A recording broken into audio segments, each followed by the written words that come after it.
Je suis envahi par une tristesse anonyme et une indignation profonde chaque fois quand les Africains s'en prennent à l'esclavage et à la colonisation comme cause du sous-développement de ce continent. Si j'ai une bonne mémoire, l'esclavage est aboli depuis 1848, donc plus d'un siècle déjà. Si je ne me trompe pas, la majorité des pays africains a pris son destin en main depuis les années 1960. Si le compte est alors bien fait, il y a déjà plus d'un demi-siècle que ces anciennes colonies ont accédé à ce canular qu'on peut oser appeler indépendance.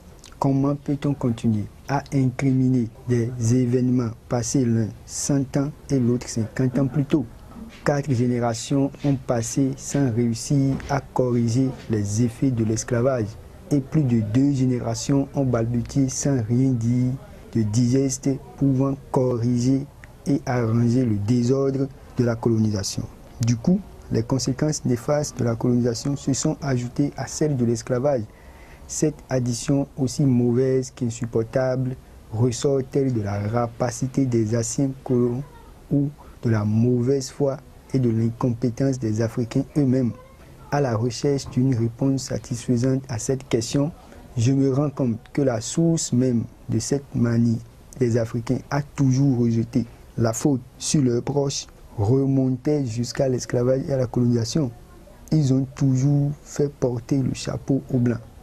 En dépit de tout, j'ai essayé, pendant un laps de temps, de voir le problème de près.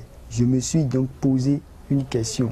Dans quelles circonstances peut-on effectivement accepter, ou dans la mesure du possible, tolérer d'accepter l'esclavage et la colonisation comme des causes pour le sous-développement actuel de l'Afrique?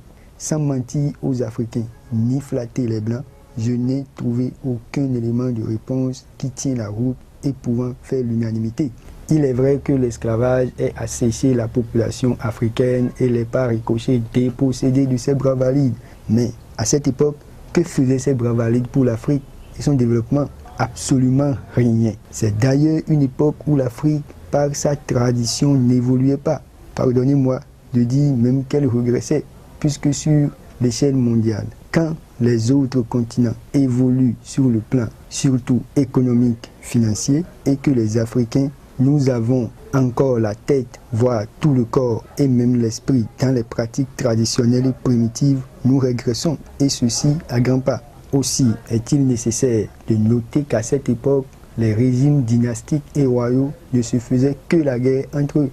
Acceptons-le, entre nous, Africains, on se faisait la guerre. Nous ne cultivons pas la compréhension ni l'entente. À cette époque, lorsque certains rois refusaient de signer des accords avec l'envahisseur, d'autres acceptaient et livraient même des informations à l'étranger pour qu'on finisse avec son prochain Africain.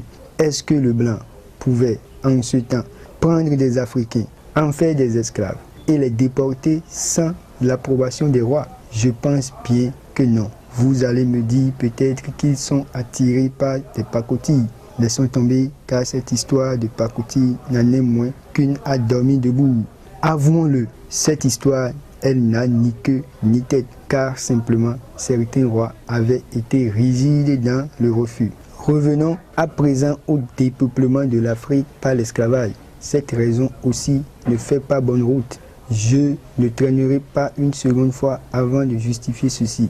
Quelle était la population africaine en ces temps d'esclavage et de la colonisation? Quelles étaient les merveilles de la révolution scientifique dont elle bénéficiait? Maintenant, examinons toujours ces 2 questions dans l'Afrique actuelle. Une analyse, même avec la plus petite parcimonie, montre déjà que l'effectif de la population africaine actuelle aurait doublé, même triplé, par rapport à celui de l'époque esclavagiste ou coloniale. En ce qui concerne la qualité des services offerts par l'évolution scientifique suivant les 2 époques, on remarque une nette différence. La science a beaucoup évolué dans cette période transitoire entre les années 1850 et aujourd'hui.